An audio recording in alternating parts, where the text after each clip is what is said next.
فرحان مقبوضہ، پسرین میں رکھی جائے گی۔ فَإِنَّ مِنَ بَعْضِكُمْ بَعْضًا، پس اگر اطمینان کریں، اعتماد کریں تم میں سے بعض پر، فَلْيُؤَدِّ الَّذِي اؤْتُمِنَ أَمَانَتَهُ، پس چاہیے کہ ادا کرے وہ شخص جس پر اطمینان کیا گیا اس کی امانت کو۔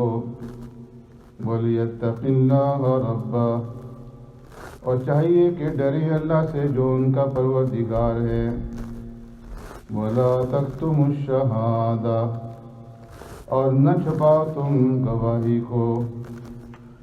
وَمَن يَكْتُمْهَا فَإِنَّهُ آثِمٌ قَلْبُهُ، اور جس شخص نے چھپایا گواہی کو پس بے شک اس کا دل گناہ گار ہے۔ وَاللَّهُ بِمَا تَعْمَلُونَ عَلِيمٌ، اور اللہ تبارک و تعالی جو کچھ تم کرتے ہو جانتا ہے۔ آمنت باللہ وبآیاتہ،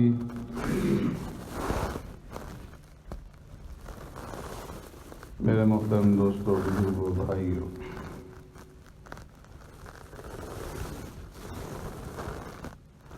قرآن کریم کی الفاظ، حروف اور کلمات کے حساب سے سب سے بڑی آیت کریمہ یہ آیت ہے جس کے اندر اللہ نے ادھار اور قرض کے معاملات بیان فرمائے ہیں۔ شروع میں اللہ تبارک و تعالی نے ادھار کے لین دین اور قرض کے معاملات بیان کرتے ہوئے پہلا حکم دیا کہ جب ایسا کوئی معاملہ کرو تو اسے ایک میعاد مقرر کر کے اسے لکھ لیا کرو، اور پھر کاتب کو حکم دیا گیا کہ جو لکھنے والا ہے وہ عدل اور انصاف کے ساتھ لکھے، لکھنے کے اندر ڈنڈی نہ مارے، کسی ایک فریق کا ساتھ نہ دے، کسی ایک کی طرفداری نہ کرے۔ پھر اس کے بعد کاتب کو حکم دیا گیا کہ وہ لکھنے سے انکار نہ کرے اور اللہ کی نعمت کا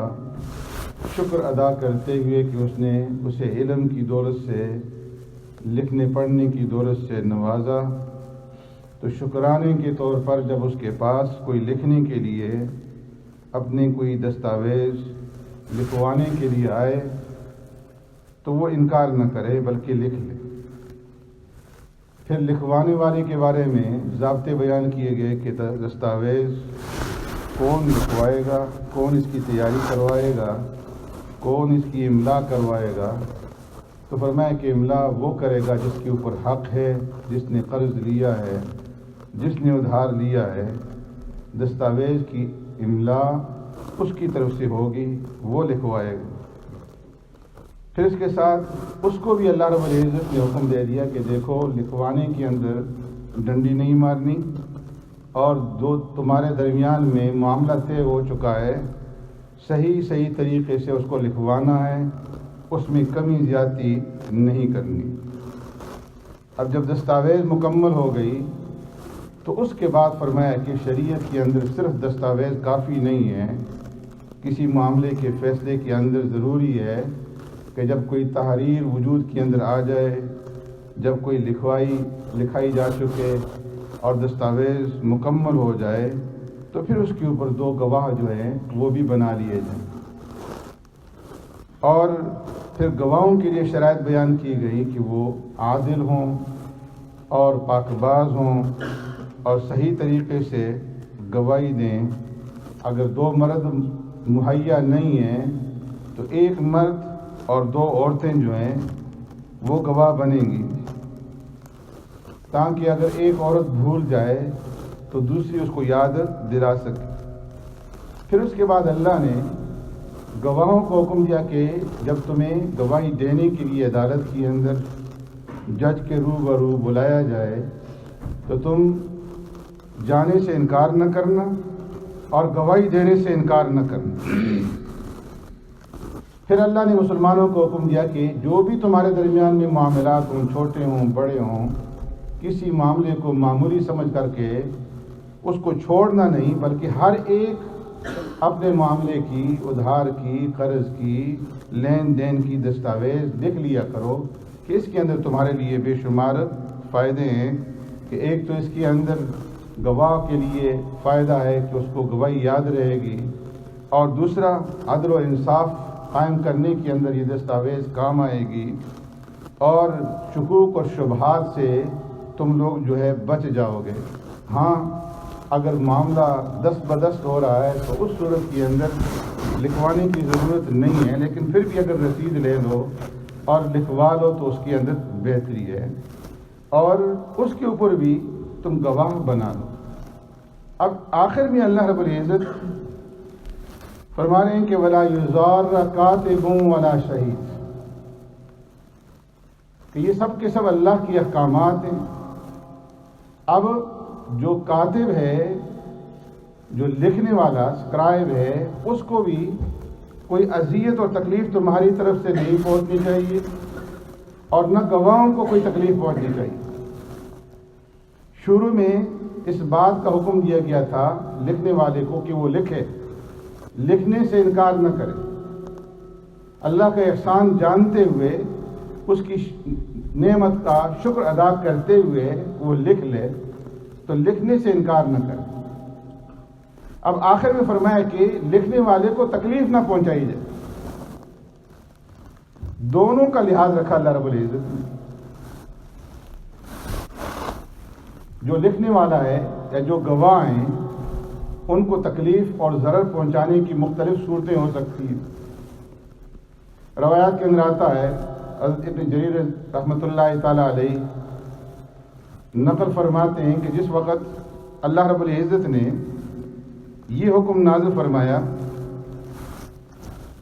وَلْيَكْتُبْ بَيْنَكُمْ كَاتِبٌ بِالْعَدْلِ وَلَا يَأْبَ كَاتِبٌ أَن يَكْتُبَ، کہ کاتب لکھنے سے انکار نہ کرے، تو اب لوگ اس زمانے کے اندر جو لکھنے والا ہوتا تھا، خال خال لوگ ہوتے تھے، زیادہ لکھنے پڑھنے کا رواج نہیں تھا، تو کاتب کے پاس جا کر کے اسے کہتے کہ آؤ اور ہماری دستاویز لکھو۔ وہ عذر کر دیتا کہ میرے پاس ٹائم نہیں ہے، میری مصروفیت ہے، میں کسی اور کام کے اندر مصروف ہوں، اس وقت میں نہیں لکھ سکتا، تم کسی دوسرے سے لکھوا لو۔ تو یہ اس کے سر پڑ جاتے تھے کہ تم ایسا نہیں کر سکتے، اس لیے کہ اللہ نے تمہیں یہ حکم دیا ہے لکھنے کا کہ تم لکھو، اب تمہیں لکھنا پڑے، تو اسے لکھنے کے اوپر مجبور کرتے تھے۔ تو اللہ رب العزت نے فرمایا کہ ایسا نہ کرو، کہ تم کسی کو مجبور نہ کرو، اپنی فائدے کے لیے، اپنی مصلحت کے لیے کسی دوسرے کا نقصان نہ کرو، دوسرے کی مصلحت کا بھی اور دوسرے کی فائدے کا بھی خیال رکھو۔ زبردستی اس سے مت لکھواؤ کہ یہ بھی اس کو ضرر اور تکلیف پہنچانا ہے۔ اسی طریقے سے جو گواہ ہوتے تھے، اللہ نے جو حکم دیا کہ تم گواہی دو اور گواہی سے انکار نہ کرو، کہ گواہی سے انکار کرنا یہ گناہ ہے، تو گواہوں کو بلاتے تھے، اگر وہ انکار کر دیتے، اپنی مصروفیت اور مجبوری کا اظہار کرتے، تو ان کے سر پڑ جاتے کہ نہیں، اللہ نے تمہیں گواہی دینے کا حکم دیا ہے، اب تمہیں گواہی دینی پڑے گی۔ تو اللہ نے فرمایا کہ ایسا نہ وَلَا يُضَارَّ كَاتِبٌ وَلَا شَهِيدٌ، نہ تو لکھنے والے کو اذیت اور تکلیف پہنچاؤ، اور نہ گواہ کو اذیت اور تکلیف پہنچاؤ۔ یہ اسلام کا عادلانہ نظام کہ جس کے اندر دو طرفہ خیال رکھا گیا ہے، دونوں کے حقوق کا خیال رکھا گیا ہے۔ ایک طرف لکھنے والے کو اور گواہ کو حکم دیا کہ لکھو عدل انصاف کے ساتھ، گواہی دو سچی عدل انصاف کے ساتھ، اور دوسری طرف دوسرے فریق کو حکم دیا کہ نہ کاتب کی حقوق کے اندر اور نہ ہی گواہ کے حقوق کے اندر جو ہے تمہیں حق تلفی کا اختیار ہے کہ تم ان کے حقوق کے اوپر ڈاکہ ڈالو، ان کو اذیت اور تکلیف پہنچاؤ۔ یہی وجہ تھی کہ اسلام کے اس عادلانہ نظام کی وجہ سے کہ جس کے اندر کاتب کا بھی خیال رکھا گیا، گواہ کا خیال رکھا گیا، اس زمانے کے اندر ہر معاملے کے اندر،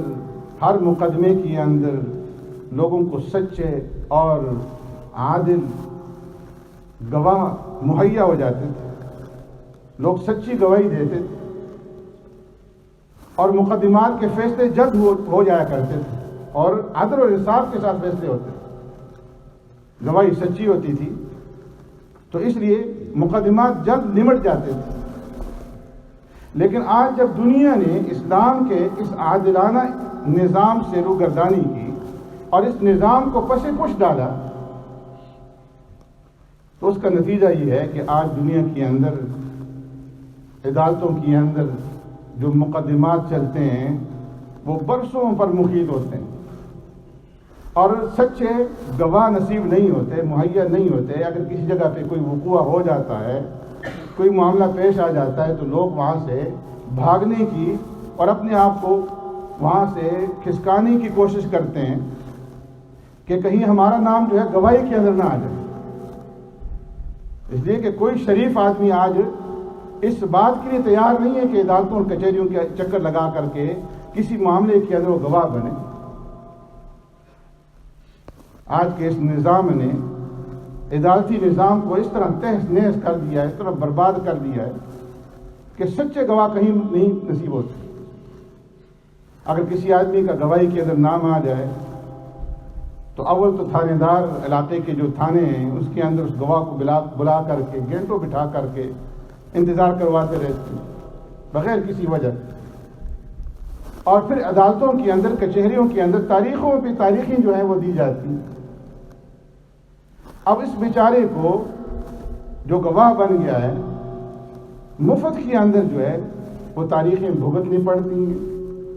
اپنی جاب، اپنا کام، اپنی ملازمت، اپنی تجارت، اپنا بزنس، اپنی کھیتی باڑی سب کچھ چھوڑ چھاڑ کر کے اسے جانا پڑتا ہے۔ نہیں جائے گا تو اس کو جو ہے اس کے خلاف تھریٹ ہوگا، وارنٹ گرفتاری کا جو ہے آرڈر جاری کیے جائیں گے اور بار بار اسے بلا کر کے تھانوں کے اندر ذلیل کیا جائے گا، اس کے گھر پولیس پہنچ جائے گی۔ تو فرمایا کہ یہ کیا ہے؟ ولا یزار کاتب ولا شہید۔ اس وجہ سے سچے گواہ ملنے جو ہے فرمایا کہ وہ ناممکن۔ پھر اسی طریقے سے اگر کوئی آدمی کسی مقدمے کے اندر، کسی وقوع کے اندر جو ہے گواہ بن جاتا ہے تو دوسری جو پارٹی ہے، فریق مخالف، وہ اس کے دشمن بن جاتے ہیں، یا تو اس کو جان سے ہاتھ دھونے پڑتے ہیں، یا اسے اغوا کر لیا جاتا ہے، اس کے گھر والے افراد کو اغوا کر لیا جاتا ہے، انہیں تھریٹ ملتے ہیں۔ تو فرمایا کہ ولا یزار کاتب ولا شہید، ایسا مت کرو کہ تمہارے کسی عمل سے کسی گواہ کو اذیت اور تکلیف پہنچے اور پھر وہ گواہی سے اپنے آپ کو چھپاتا پھرے، گواہی دینے کے لیے تیار نہ ہو۔ آج جو ہے پروفیشنل قسم کے جو وٹنسز ہیں، پیشہ ور گواہ ہیں، عدالتوں کچہریوں میں چلے جائیں، ہر طرف آپ کو گواہ نظر آئیں گے پیشہ ور۔ جتنا مقدمہ ہوگا، جتنا بڑا مقدمہ ہے، اتنی زیادہ پیسے لے کر کے وہ گواہی دیں گے۔ وہ وکلا بھی جانتے ہیں اور ججز بھی جانتے ہیں کہ یہ جھوٹے ہیں، لیکن ایک سسٹم بن گیا۔ تو فرمایا کہ اسلام کے عادلانہ نظام سے روگردانی کا نتیجہ ہے۔ اللہ نے فرمایا کہ ولا یزار کاتب ولا شہید، کسی کاتب کو، لکھنے والے کو، وثیقہ نویس کو اور کسی گواہ کو، وٹنس کو جو ہے تمہاری طرف سے تکلیف اور اذیت نہیں پہنچنی چاہیے۔ وَإِن تَفْعَلُوا فَإِنَّهُ فُسُوقٌ بِكُمْ، اے مسلمانوں یاد رکھو، اگر تم نے ایسا کیا، کسی کو ناحق تکلیف پہنچائی، تو یہ اس کے نتیجے میں تم گناہگار بنو گے۔ اللہ رب العزت کہ ہاں تمہاری پکڑ ہوگی، اس لیے واتقوا اللہ، اللہ سے ڈرتے رہو اور کسی بھی معاملے کے اندر جھوٹ مت بولو، کسی کے اوپر ظلم اور زیادتی نہ کرو، کسی کی حق تلفی نہ کرو، اس لیے کہ اللہ تبارک و تعالیٰ تمہیں ان احکامات کی تعلیم دے رہا ہے کہ ان چیزوں کے اندر اللہ کے حکموں کو ماننے کے اندر تمہارا دنیا کا بھی فائدہ ہے اور آخرت کا بھی فائدہ ہے، اور اللہ کے احکامات سے روگردانی کا دنیا کے اندر بھی نقصان ہے اور آخرت کے اندر بھی نقصان ہے۔ اور یاد رکھو واللہ بکل شیء علیم، اللہ رب العزت سے تمہارا کوئی معاملہ چھپا ہوا نہیں ہے۔ یہاں تم غلط بیانی سے کام لے سکتے ہو، ان عدالتوں کے اندر تمہارا جھوٹ چل سکتا ہے، تمہاری چلاکی چل سکتی ہے، تمہاری زبانی چل سکتی ہے، لیکن ایک دن تم نے احکم الحاکمین کی عدالت کے اندر حاضر ہونا ہے۔ وہاں نہ کسی کا جھوٹ چل سکتا ہے، نہ فریب چل سکتا ہے، نہ کسی کی چالاکی چل سکتی ہے، نہ وہاں پر کوئی وکیل جو ہے بھاری فیس لے کر کے تمہیں اللہ کی پکڑ سے بچا سکتا ہے۔ اللہ رب العزت کے علم کے اندر تمہارا ہر عمل، تمہاری ہر حرکت جو ہے وہ اس کے علم کے اندر موجود ہے، اور وہاں پر جا کر کے تم نے اس کا حساب دینا ہوگا۔ وَإِن كُنتُمْ عَلَىٰ سَفَرٍ وَلَمْ تَجِدُوا كَاتِبًا فَرِهَانٌ مَقْبُوضَةٌ۔ اب اس کے بعد اللہ رب العزت نے دوسری آیت میں ایک دوسرا حکم جو ہے وہ بیان فرمایا کہ اگر تم سفر کی حالت میں ہو، پہلے حکم یہ دیا گیا تھا کہ جو بھی معاملہ کرو، لین دین کرو، ادھار اور قرض کا، تو اس کے اوپر جو ہے دستاویز تیار کرو، لکھ لو، گواہ بنا لو۔ لیکن اگر سفر کی حالت میں ہو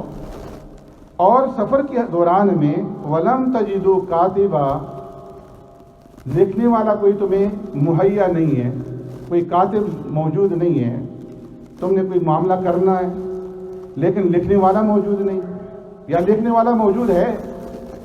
لیکن لکھنے کے جو ذرائع ہیں وہ موجود نہیں ہیں، قلم موجود نہیں ہے، دوات موجود نہیں ہے، پیپر موجود نہیں ہے،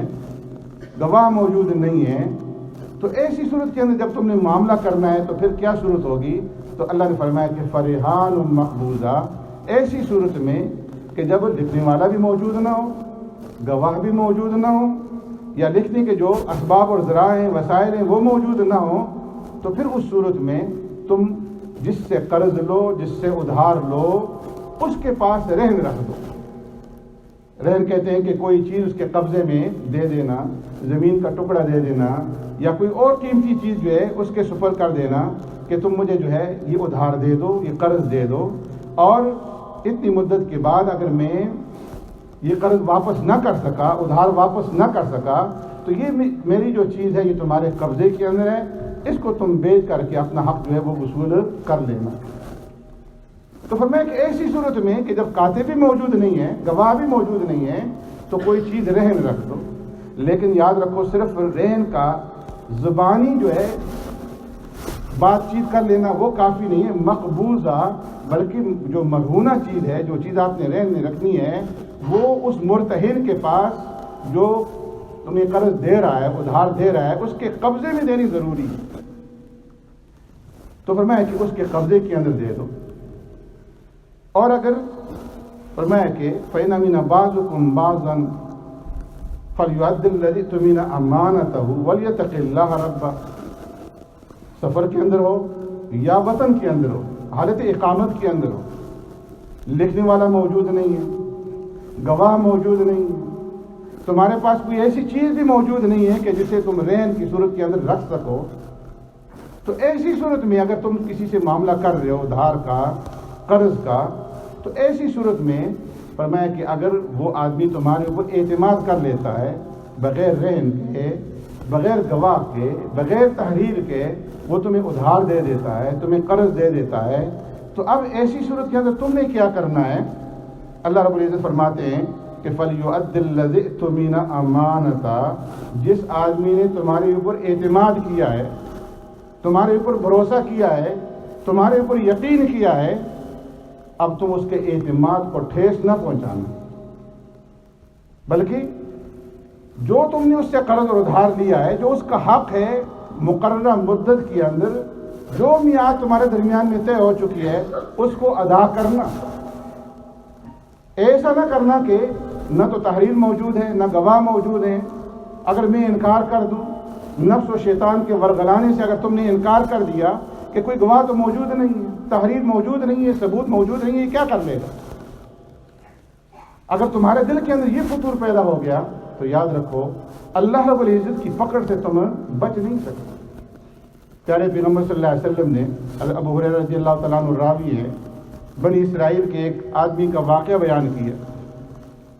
فرمایا کہ وہ ایک آدمی کے پاس گیا اور کہا کہ مجھے 1000 دینار جو ہے وہ ادھار قرض کے طور پر دے دو۔ اس نے کہا کہ کوئی لکھنے والا لے آؤ کہ جو ہمارے اس معاملے کو لکھ لے۔ تو اس نے کہا کہ لکھنے والا تو کوئی موجود نہیں ہے۔ اس نے کہا کوئی گواہ لے آؤ۔ تو اس نے کہا کہ اللہ ہی ہمارے درمیان میں گواہ ہے۔ اس نے کہا کوئی ضامن لے آؤ جو ضمانت دے۔ تو اس نے کہا کہ اللہ ہی ہمارے اور تمہارے درمیان میں ضمانت کے لیے کافی ہے، نہ گواہ ہے نہ کوئی ضامن ہے، بس ہم اللہ کی گواہی پر اور اللہ کی ضمانت کے اوپر جو ہے یہ معاملہ کرتے ہیں۔ تو اس آدمی نے نیک دل انسان تھا، اس نے کہا کہ ٹھیک ہے، اللہ کی گواہی اور اللہ کی ضمانت جو ہے تم نے سچ کہا، یہ ہمارے لیے کافی ہے، اور 1000 دینار نکال کر کے اس کے سپرد کر دی۔ اب یہ آدمی دریائی سفر پہ چلا گیا، اپنے تجارت کی سفر پہ چلا گیا، اور ان دونوں کے درمیان میں جو میعاد واپسی کی مقرر ہوئی تھی، جب وہ میعاد کا وقت آیا، وہ مہینہ، وہ تاریخ آئی، تو یہ شخص 1000 دینار لے کر کے واپس ہوا کہ آج اس کے ساتھ میرا وعدہ ہے اور میں نے یہ رقم آج اسے لوٹانی ہے، واپس کرنی ہے۔ لیکن فرمایا کہ جب یہ دریا پہ پہنچا تو وہاں پر دریا کے اندر اسے نہ کوئی ملاح نظر آیا، نہ کوئی کشتی نظر آئی، دریا کے عبور کرنے کا کوئی انتظام نہیں۔ اس نے بڑا تلاش کیا، بڑی جستجو کی، لیکن کوئی کشتی سے نہ مل سکی۔ یہ بڑا پریشان ہوا کہ میں نے اس آدمی کے ساتھ وعدہ کیا تھا اور آج جو ہے رقم واپس کرنے کی تاریخ ہے، وہ انتظار کے اندر ہوگا۔ میں نے اللہ کو ضامن اور گواہ بنایا، اگر یہ رقم میں واپس نہ کر سکا تو اس کے دل کے اندر کیا گزرے؟ یہ سوچتا رہا، اور بالآخر اس کے ذہن کے اندر ایک ترکیب آئی، اور اس نے ایک لکڑی اٹھا کر کے اس کے اندر سوراخ کیا، اور اس لکڑی کے اندر 1000 دینار جو ہے وہ بھر دیے،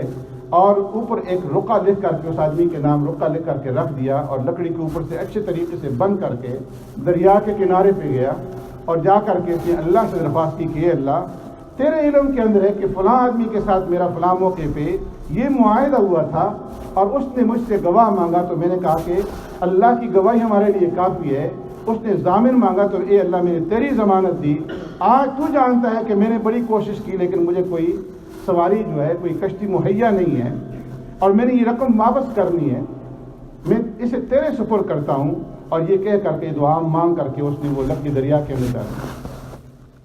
اب فرمایا کہ دوسری طرف وہ جو قرض خواہ تھا،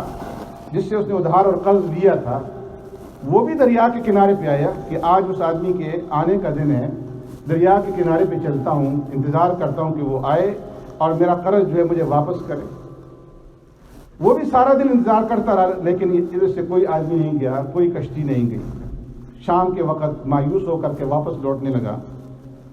کہ اتنے میں اس کی نگاہ جو ہے ایک لکڑی کے اوپر پڑی۔ اس نے سوچا کہ واپس خالی ہاتھ جا رہا ہوں تو بہتر یہ ہے کہ اس لکڑی کو اٹھا کر کے گھر لے جاؤں اور اسے چیر کر کے ایندھن کے طور پر، جلانے کے طور پر استعمال کروں گا۔ اس نے لکڑی اٹھائی، گھر چلا گیا، اور وہاں جا کر کے جب اس لکڑی کو چیرا تو اس کے اندر سے 1000 دینار نکلے، رقعہ نکلا۔ اس نے 1000 دینار گن کر کے پورے کر کے رکھ لیے، مطمئن ہو گیا کہ میری رقم مجھے جو ہے واپس مل گئی۔ اب دوسری طرف یہ آدمی کوشش کرتا رہا کہ مجھے کشتی مل جائے اور میں اس آدمی کے پاس جاؤں۔ کچھ دنوں کے بعد اسے کشتی مہیا ہوئی، یہ 1000 دینار لے کر کے مزید اس کے پاس گیا، اور جا کر کے اس نے عذر معذرت کی کہ میرے اور تمہارے درمیان میں یہ معاہدہ تھا کہ فلاں تاریخ کو میں یہ رقم واپس کروں گا، لیکن اللہ جانتا ہے میں نے بتھیری کوشش کی، مجھے کشتی نہیں مل سکی، جس کی وجہ سے تاخیر ہو گئی، اور مجھے معاف کر دیں، اور یہ رقم 1000 دینار جو ہے یہ موجود۔ اس نے انکار کر دیا کہ تم نے پہلے رقم بھیجی ہے۔